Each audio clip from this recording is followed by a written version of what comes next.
Hi, everyone. Thanks for joining us. I'm Anna Castle, Director of Marketing at Advisicon.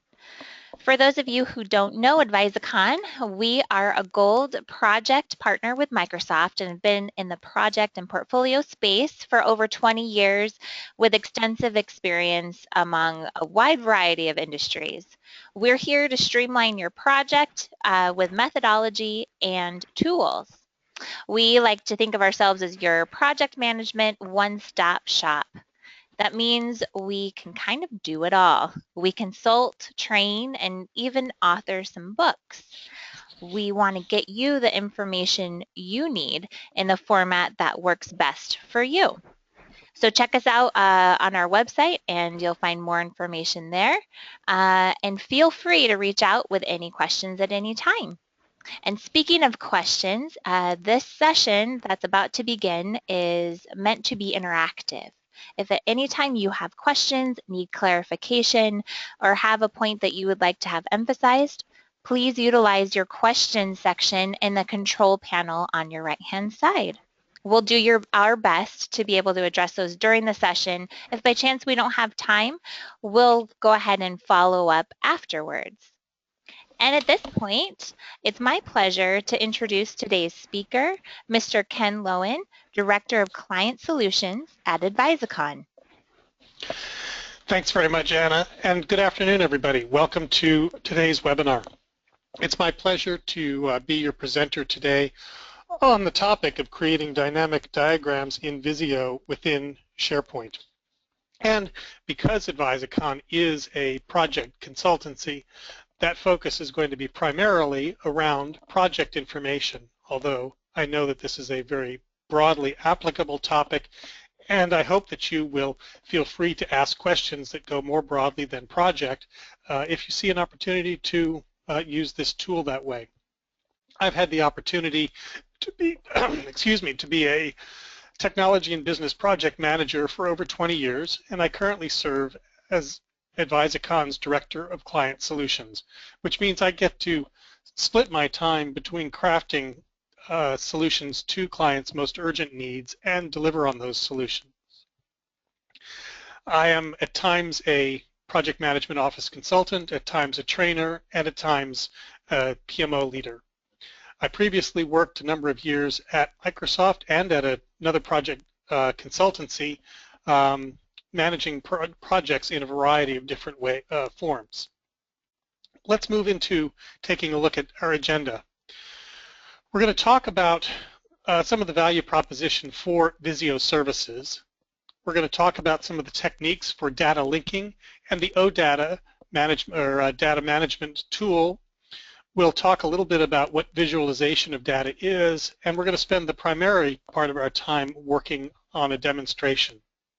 As Anna said, I'd like to make this interactive, so please do submit any questions through the chat window, and we will address all those that we've got time to.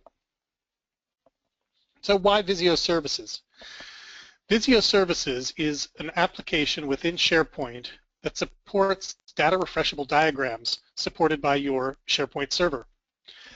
In context, you use Excel, Power Pivot, Power Query, and other tools for your data analysis. You do your what ifs, you create tools like pivot charts and graphs and pivot tables and all that allow you to look at different slices and dices of the information and seek to get some insights. And then once you've realized what it is that you need to present in order to communicate those insights to your users, your stakeholders, you use a tool like Visio for your data visualization. One of the reasons that I really love using Visio for this in the project space is that I can do reporting on both projects and on my portfolio. Project Professional, the desktop client, has a lot of real powerful reporting capabilities that do a great job at the project level, but it doesn't seek to address your reporting for a portfolio of projects unless you're doing a master project, and that can certainly be useful and helpful to you, but I think this is a technique that you'll find interesting. I hope it is. And I've done a lot of projects recently for clients who are seeking to do exactly that.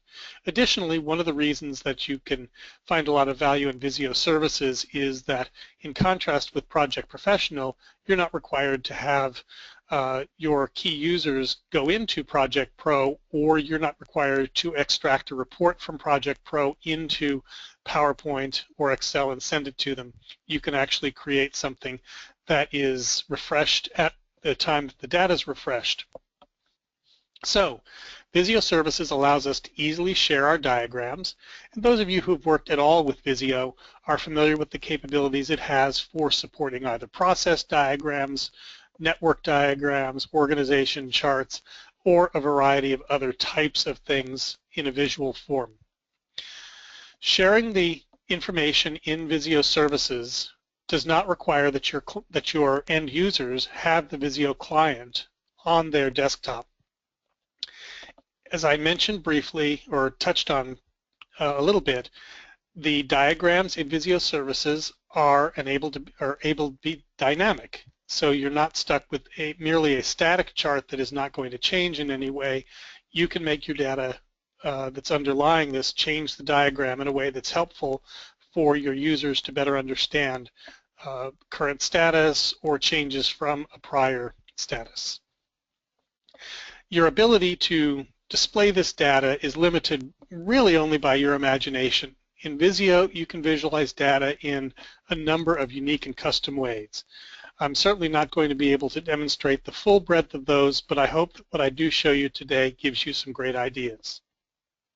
The diagram at right in this slide is an example of a data visualization in Visio.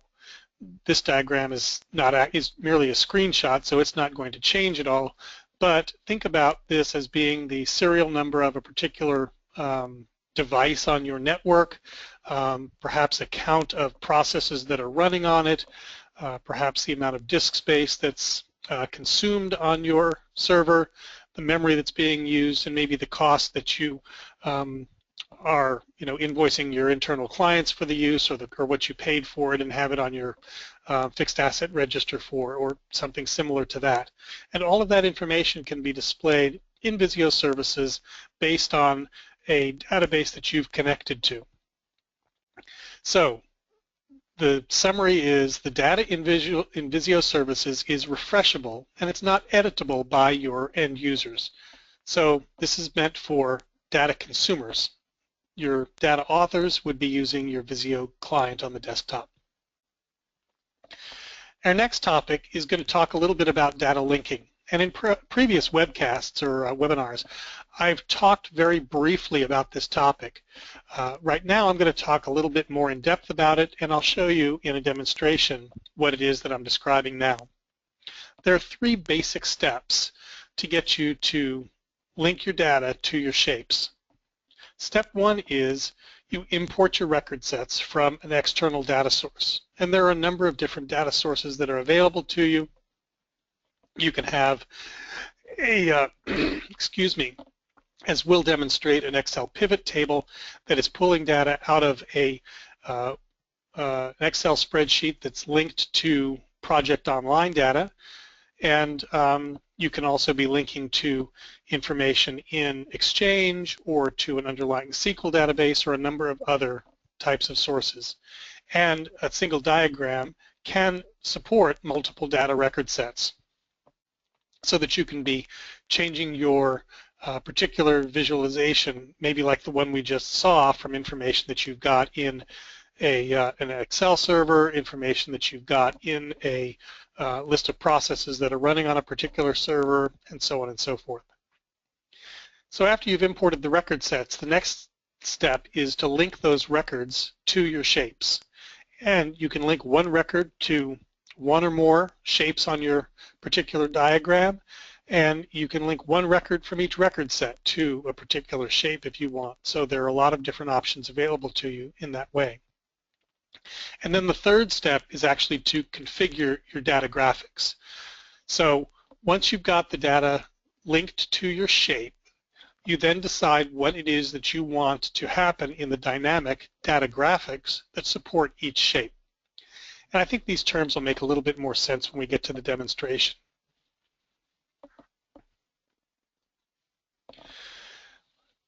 When we talk about data graphics, though, we're talking about exactly what it is that becomes dynamic in your shape.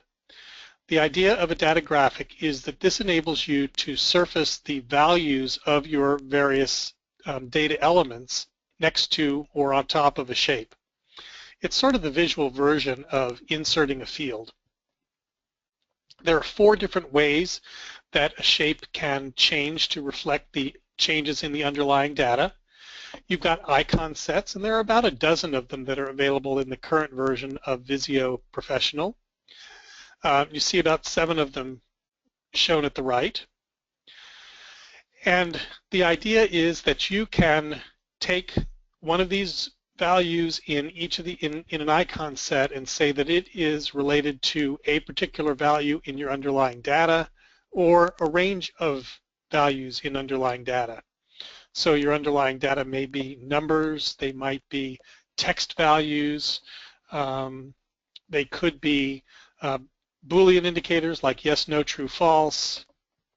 And so the capabilities of the icon sets can be configured to support the various values in the data that you're connecting to. You can also have a text callout, which is, in this case, it's a sort of oval text box demonstrating information linked from an underlying database. You can have data bars where the shape or color of a particular data bar changes in order to reflect the underlying information. So the first one, you've got something that's sort of like a speedometer dial, and it's showing also the value that it's graphing. So it looks like it's probably got a valid range of between 1 and 5 or something like that, and it's showing what 3 reflects.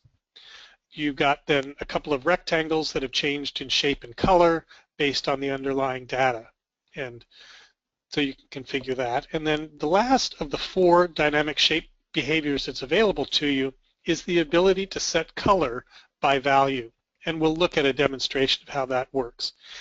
And these are merely the starting places. These are your building blocks, and you can build your own data graphics using a variety of different shapes that come in Visio, shapes for Visio that are provided elsewhere, and your own imagination.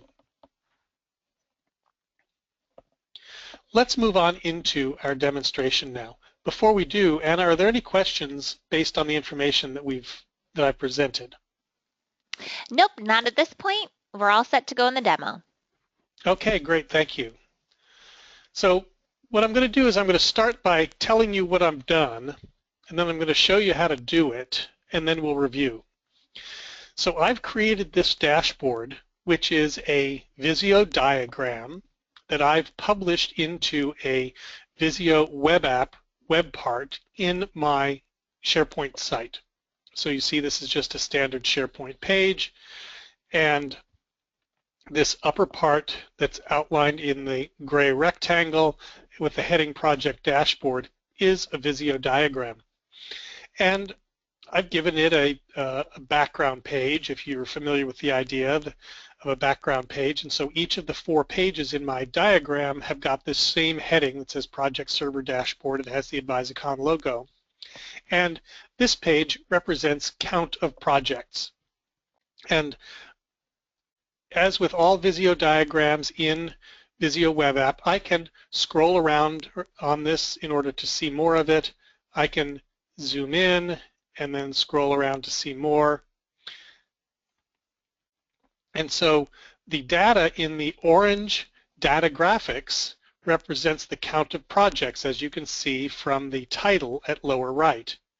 I'll zoom in again on the Pacific Northwest, and you can see that my data graphics represent the 3 cities, Seattle, Portland, and Vancouver. And for those of you who are geography buffs, I'll point out Vancouver is Vancouver, Washington, where the Advisicon headquarters are. The person who created the underlying data may have meant some other city named Vancouver, but this is what I'm assuming was meant by this underlying data. And the number under the city represents the count of projects that are assigned to each of those geographic locations. Those of you who are very perceptive will notice that two of the cities on the map, New York and Vancouver, have got red values or red building icons, whereas the others are all blue. And that's part of the color by value in my data. And so I'd like to explore that a little bit. There are a couple of different ways to navigate in this, and hopefully some of you have played with navigation in Visio diagrams, and you're comfortable with the idea of connecting a hyperlink to one of your data graphics. So the behavior that I want my users to be prepared to do is to see one of these red indicators and click on it in order to decide to diagnose what's going on with the red. And so this is now going to, I've clicked on the Vancouver building, and this is going to navigate me to another page. And we'll wait just a moment while it does so. It's going to go down to the Pacific Northwest page, which is merely another page within my Visio diagram. Okay, so using the same template, this diagram now has zoomed in on a couple of states with 3 offices, and you'll see that my navigation bar down at the bottom, which is another way that I've set up to navigate in this diagram, has changed to reflect that. And you'll see that my data graphics have also changed. I've chosen to put different data graphics in here relative to, as you saw on the title of the page, risk rating. So the difference in Vancouver as compared to Portland and Seattle is that Vancouver actually has one project that has a high risk. And I'll tell you now, that's what I created my color by value on. I told the data graphic for all of the cities on this, this diagram to turn to red if the value in the high field is greater than 0.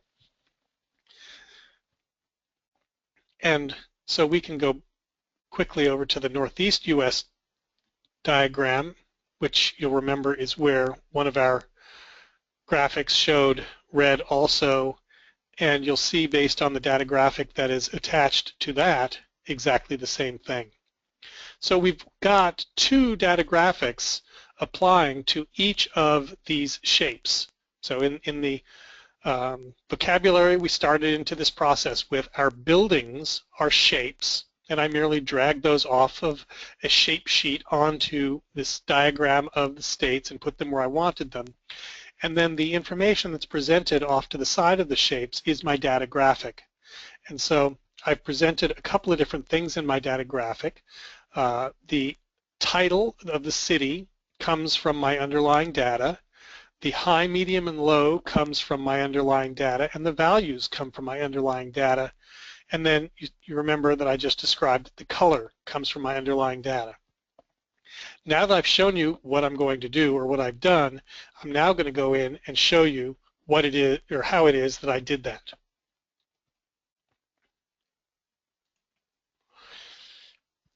First of all, for background, I've got in the same SharePoint page, just for ease of reference, I've got a copy of the Excel file pasted into an Excel Web Access web part, just the way I posted my Visio diagram into a Visio Web Access web part, and that's repainting. And then also on the same page, again, just for ease of use, you would not deploy it this way in a production environment, most likely. I've got a documents library which contains the 2 files that are being used for this, an Excel file and a Visio file.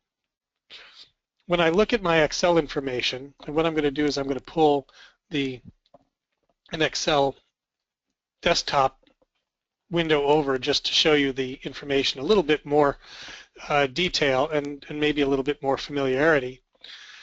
This first page is linked data that is tied to the Project Online database on the web.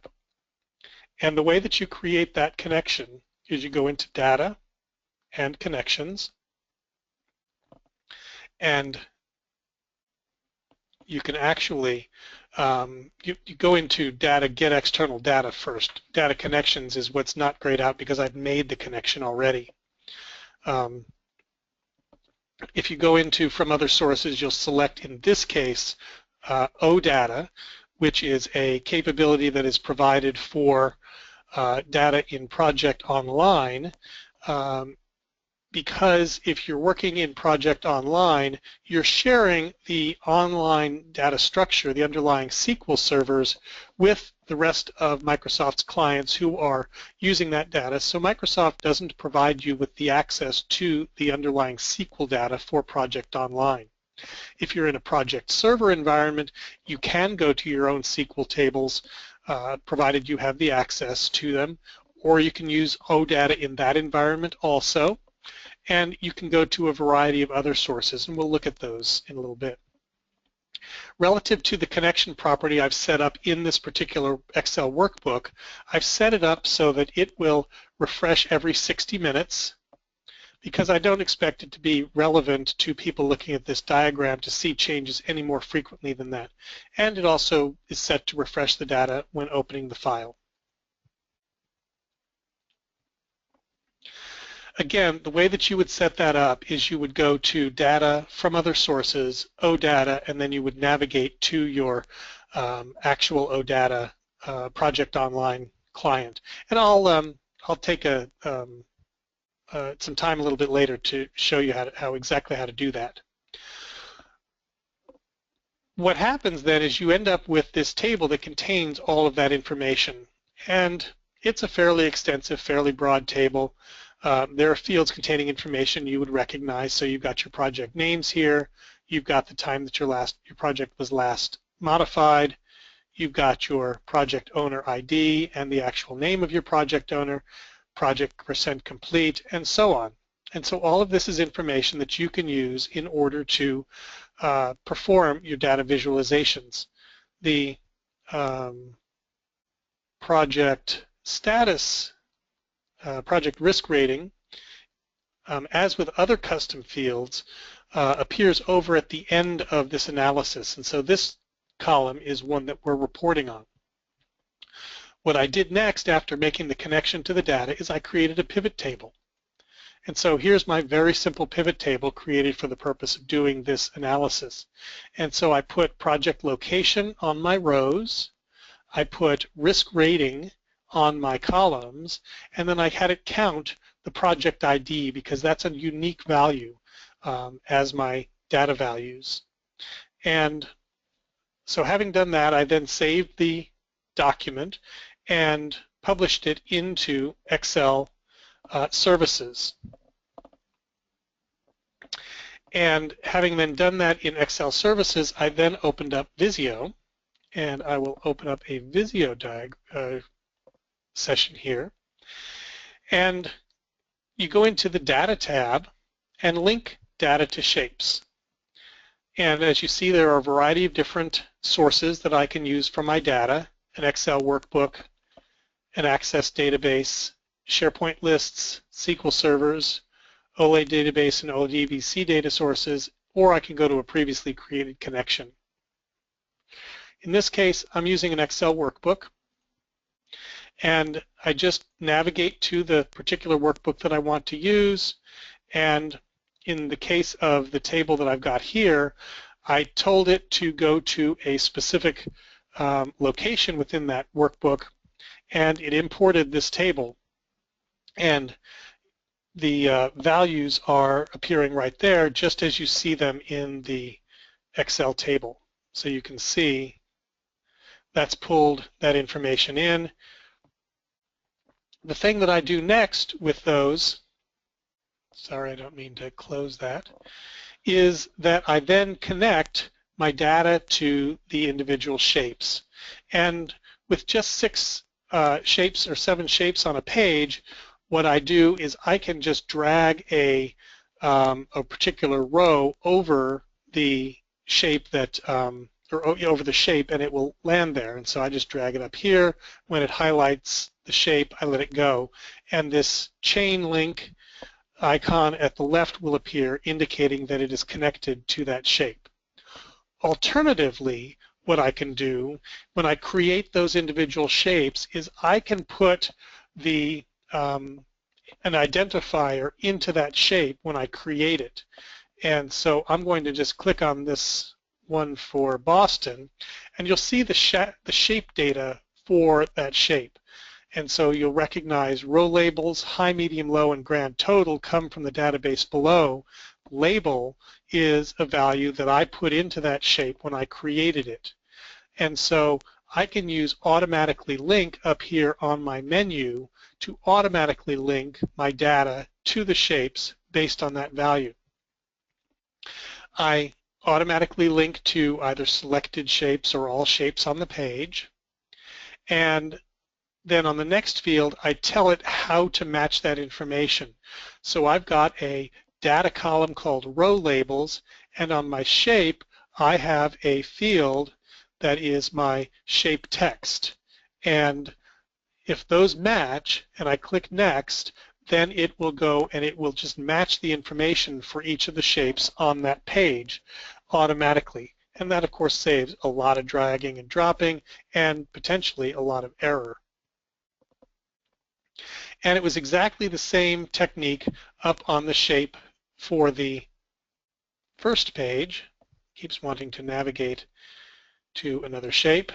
But if you see the shape data on that particular value, I'm only displaying my grand total value into the data visualization rather than displaying the high, medium, and low values as on my other screen. So that is essentially how I copied that data over. The next thing that I did after having connected the data up is I then created these actual dynamic shapes, the data graphics. So remember, 3 steps. First of all, we import our record set from the external data source. Second step, we link the records in the data source to our shapes. That's what we just discussed. Now we configure our data graphics. So here in my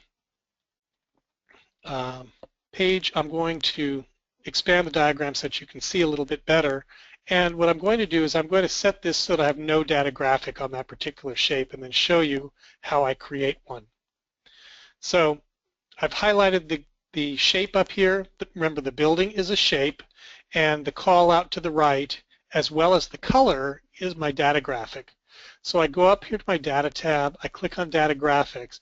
Now I could cheat and I could use one of these available data graphics below, which are all set up based on the configuration information I got in order to make this example available to you, but that probably wouldn't teach you a lot about how to do this. So I'm going to tell it to create a new data graphic, and I'm going to start with a new line, new item. And the first item I'm going to use is I'm going to put my row label, which is the one that is my city name, and I'm going to display that. I've got my 4 options that we talked about earlier as text, data bar, icon set, and color by value. And in this case, I want text, and then I've got several different styles for my text. And so the one that I want to do is I want to do a heading. A text call out is close to it, but what a text call out is, you'll see in just a little bit. We're going to select heading, and we're going to take the defaults, and although we'll change our horizontal offset and do no offset, we're going to leave this centered, and click OK.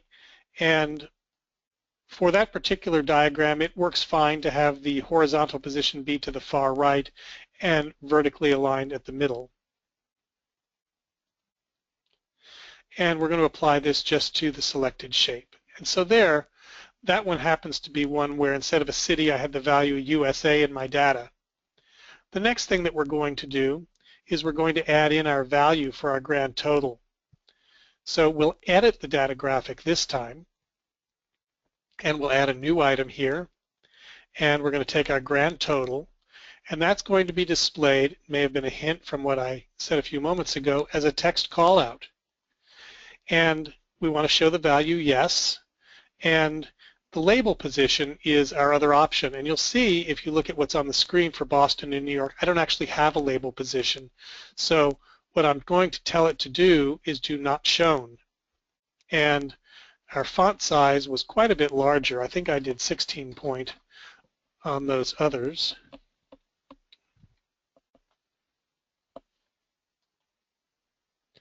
And let me see if I can edit it.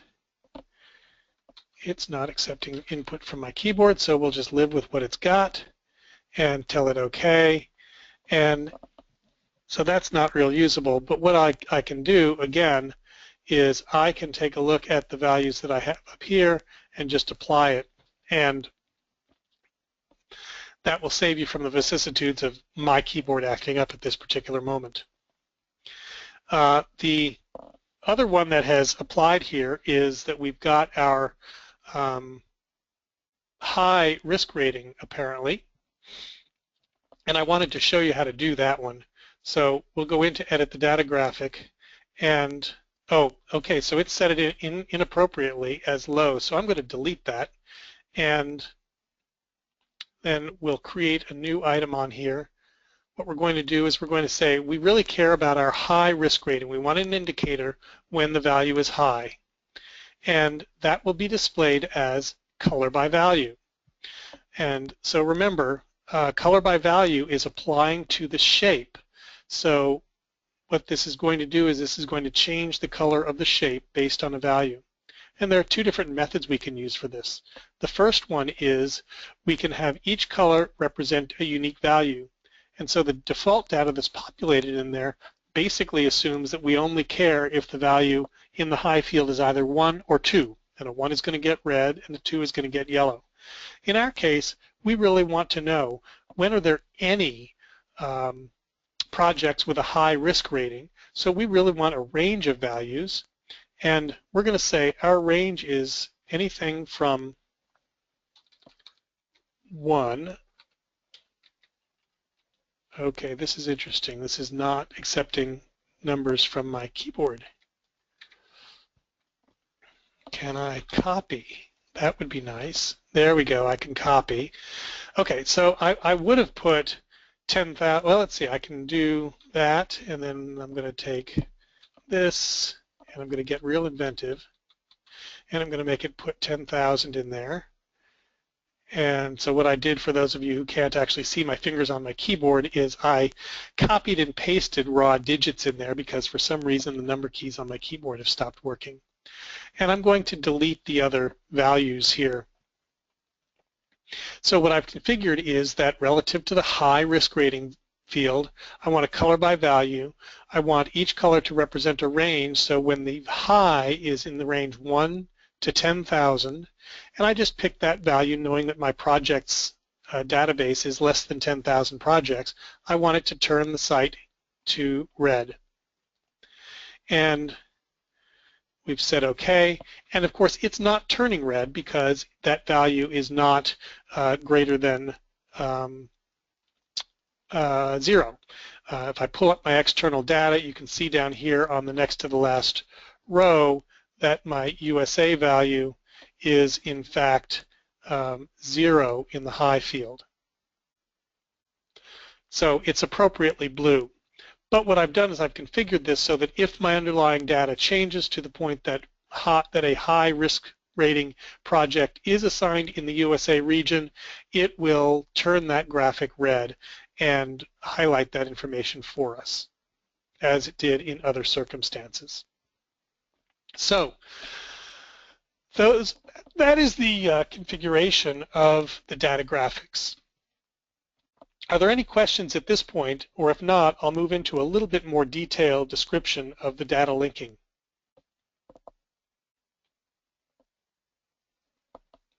Anna?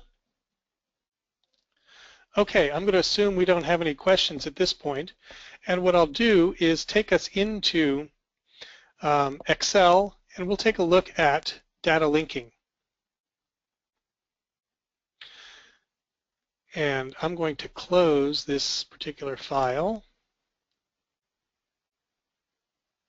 as soon as I can. I think it's refreshing on the server.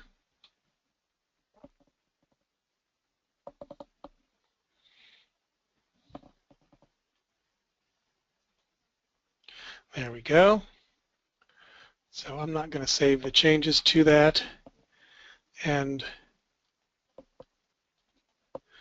so I've got a new file here. And as I said, what I do is I go to the data and then from other sources. And you see I've got a variety of different sources, a number of them that I can pull data from. I can pull from a SQL Server. I can pull from SQL Server Analysis Services data cubes. I can pull data from the Azure Data Market feeds. I can pull OData, that's what we want to do, and we'll come back to that. I can also do it from an XML data file. I can use the data connection wizard, or I can pull data using a Microsoft Query Wizard. I'll tell you that if you're pulling information from Project Online, you want to use an OData data feed. And then you just have to have the location of the data feed. So the first thing you need to know is the address of your Project Online or Project Server tenant.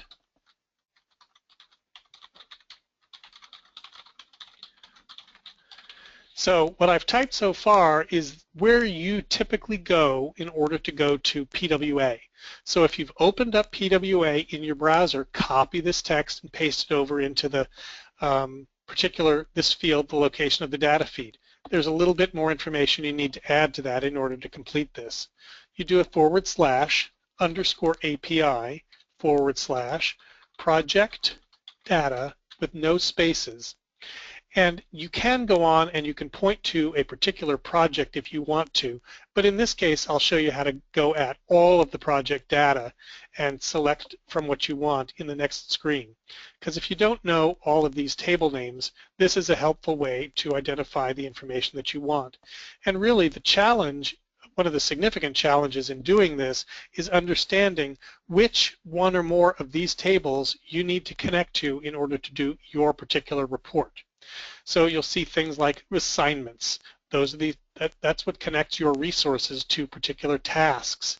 You see issues, risks, you see projects, see project baselines, you see tasks, you see resources, and then you see some views that pull some of that information together. We're going to do this simple, and we're going to do projects. And that has then created a data connection file opportunity for you to save that. And so we will allow it to save that, and it's going to save that file, that ODC file, the online data connection. And then we have the opportunity to see how we want to view the data in your workbook. If you do a table, you're going to end up with just a table of all the values. And you can alternatively, you could say a pivot table report, a pivot chart, a Power View report, or only create the connection. In this case, for ease of use, we're going to just go ahead and make a table. And you'll remember that when we looked at this briefly in the pre-configured example, the Data tab had our other sources as being grayed out. One of the things you may want to consider doing is using the Power Query add-in instead of just the raw data querying capabilities in Excel, and that will give you more powerful capabilities to connect to multiple data sources, and so that you might want to pull information from your project online, but you also may want to pull information from a complementary SharePoint list or potentially information from your Exchange server if you're going to connect your resources to a broader set of information there, or your imagination is the only limit here. So we've made our connection, and you see that we've got a table, looks exactly like the one we were looking at otherwise because I did connect to exactly the same data source. And so we've got rows that represent each of our projects and columns that represent each of the data elements in those projects. And as I mentioned very briefly in passing a few minutes ago, our enterprise custom fields will appear at the end of the standard fields that are in here. So you'll see things like total cost, total benefits, project health, justification, return on investment, risk rating, which is the one we reported on earlier. And so those are at the end of the data fields so that you know where to look for those. The standard data fields are presented in alphabetical order by field order. One of the things that I've find very helpful to do when I'm doing Power Query is that I will eliminate a lot of these columns from my data model in order to reduce the size of the model that I'm working with. I did an analysis recently for a client where I was looking at their project assignments, and the client had fewer than 100 projects, and only a small handful of them had been fully built out, and there was on the order of 180,000 rows in the assignments table. So there will be a row in there for every day and every resource on every task. So as you can start to think about doing the math on multiplying all those out, you can see how that table really grows. Excel had a little bit of a problem with opening that data in its entirety. So what we ended up doing on Power Query was we realized that we really didn't care about all of the data that was available for these multi-year projects. For the initial report we were creating, we really only cared about the 3 months before and after the current date. And so in Power Query, I deleted a lot of columns I didn't care about, and I also filtered the data in order to reflect assignments that were only enforced during the current 6-month period. And that reduced the size of the data very significantly and made it a lot easier for us to work with. So we've created that data. The next thing that we do, as you may have assumed from where I mentioned earlier, was I just went in to say insert pivot table. We're going to put it into a new worksheet. We're going to use the current table as our source. And what I did earlier was I just pulled project ID into my values, and you see that in my data I have 84 projects right now, and I had a couple of custom fields I reported on. One is location, and the other was risk rating, and I've actually got a couple of risk rating fields. This is the one that I used, and that's my columns. And so I've got a lot of projects in there that don't actually require, based on their enterprise project type, that they have a risk rating, and similarly a large number that don't require a city value. And so I filtered out those that don't require either one, because of course if the enterprise project type doesn't require that it has a risk rating or a location, then doing a chart that analyzes that information isn't going to be very helpful, and I'm going to end up with a shape labeled blank and a large number of values that are labeled blank also. So that's the technique that we followed in order to create our external data source connection and then import. You saw the import step earlier when we created that. We can do one more quick analysis. We got a question in our webinar earlier today that I thought was a really good one, which was just a quick question: how can you create a data connection to a SharePoint list? And the answer is, well, yeah, you certainly can. And so let me get to that SharePoint list right now and show you how easy it is to actually do that. So I've got this list right here on my site that I created. So let me click on that and show you. It's a very simple list because I was creating this on the fly in order to demonstrate the capability to our participants. And let me just close that Visio file, and I'll create a new one. And what I did was I've got some sort of data that is counting something in relation to people, and so I'm just going to get a stencil that is relating to a person, and I'll just do a search here, and I know that there's this user here, and so I'm just going to create a couple copies of that. And then what I'm going to do, I've got my list here, so I've got a, let's see, I want to copy the list name here, and we're going to go data, link data to shapes, and we select right here our Microsoft SharePoint Foundation list. And paste my value in here, and the name of the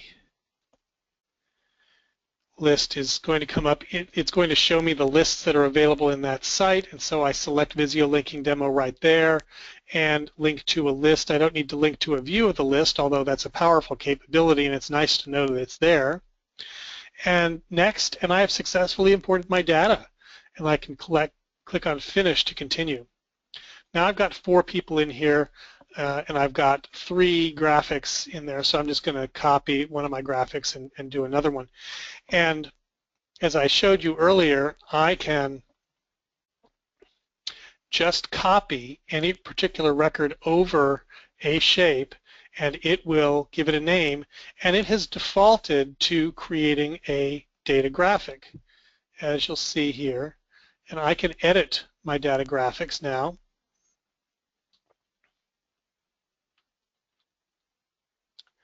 And what I'll do is I'll just select all of them, go to Data Graphics, and create new data graphics. And so what I want to do is I'm now looking at all the fields that came across from that list. And if you remember looking at SharePoint lists, you've got things like modified by and when it was modified and the path and so on. Title is the name of the person. And so I'm going to present that just the way that I did in my previous chart as a heading. And let's see, I can increase the size of it in this one, and that'll be great. And then I want to present the items, and that's right here. And I'm going to display that as a data bar. And I've got a variety of different options for my data bar. Why don't I do a progress bar? And my maximum value in this database is 10, and I'm going to put the value in the interior, and I'd like it to be a little bit bigger than the default size also. And the label, I don't think I actually need my label, so I'm not going to show items, and I'm going to tell it OK. And then I'm going to apply this, and I want to apply it to the selected shapes. It's all of them. And that quickly, I've tied those graphics to my underlying data, a simple list in SharePoint. It could, of course, have been a far more complex list in SharePoint, but it dynamically edits to, or dynamically changes in order to reflect the changes in the underlying data. So I want to thank the person in the morning webinar who asked that great question, and hope you also find this of interest. And at this point, I'd like to pause to take any questions that have come up. Sure thing. We have 2 currently. First one, do users need to have Visio installed on their PCs to view the dashboard? Great question. And no, you don't. The person who is creating the Visio diagram and publishing it to the SharePoint needs to have the Visio client actually publishing it. If you just provide the file to somebody who has access to publish it, then that person doesn't actually have to have it. So the creator needs it. The person viewing does not need to have Visio. That's one of the benefits of having Visio Services in SharePoint. Great. And then second question, do I need to worry about users modifying my Visio diagram?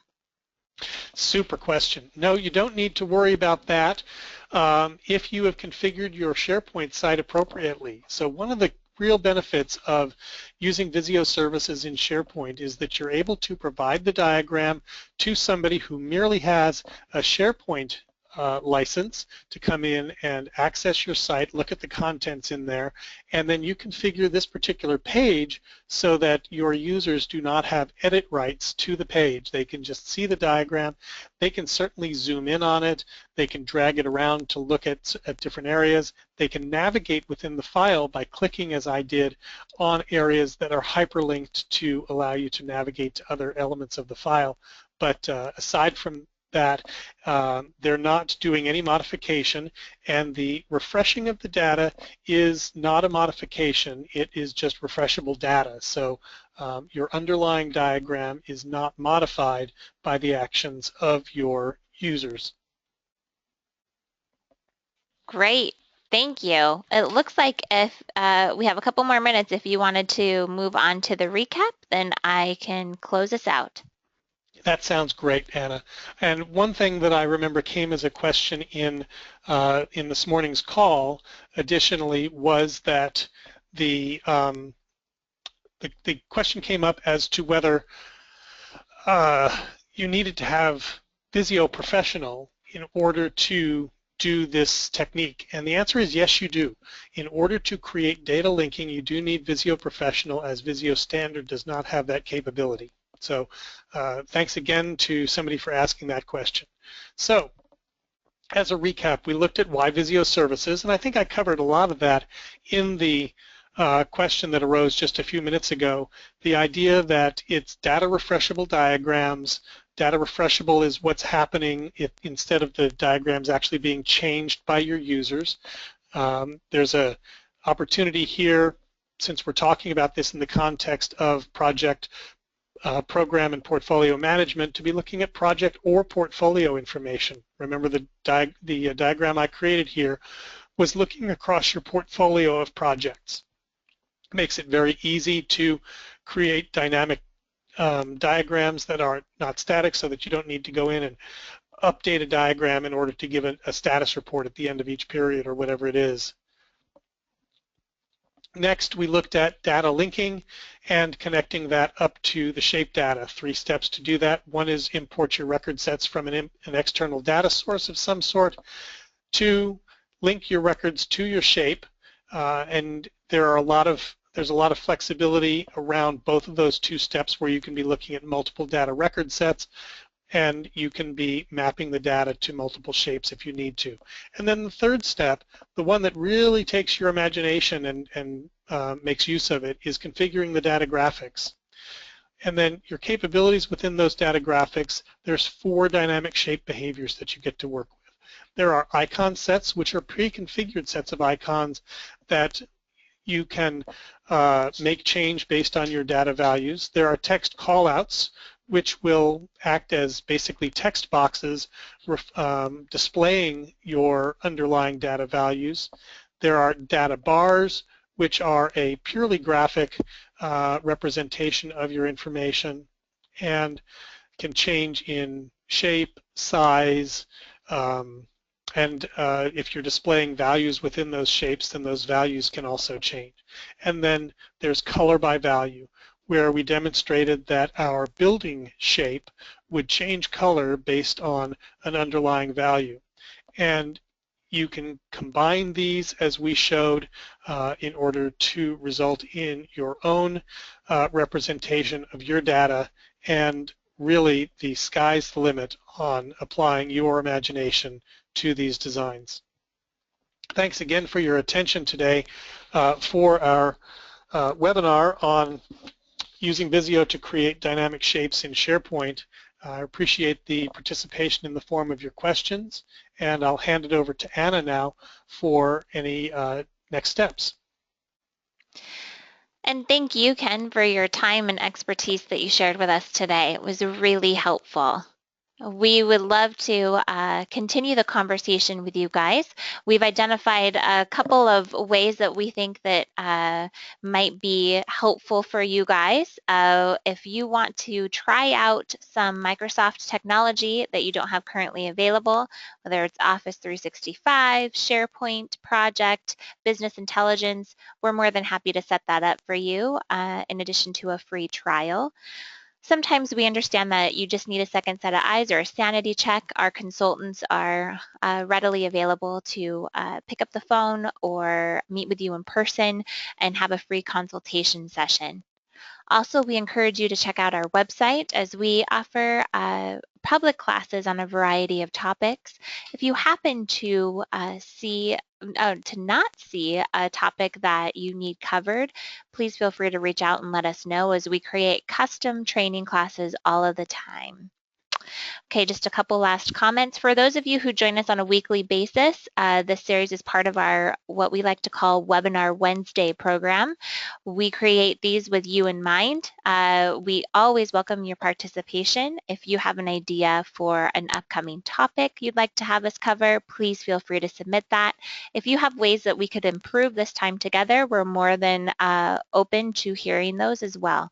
So feel free to contact us through email, phone, or the short survey that will be appearing when we close out of the webinar here. That's also how you are qualified for a free PDU. So please be sure to take the time to fill out that survey. It's only 5 questions, and then you'll be receiving an email from me on Friday with your PDU information. Again, thank you for your time and attention. We really hope that this has been helpful for you today, and we look forward to talking with you soon.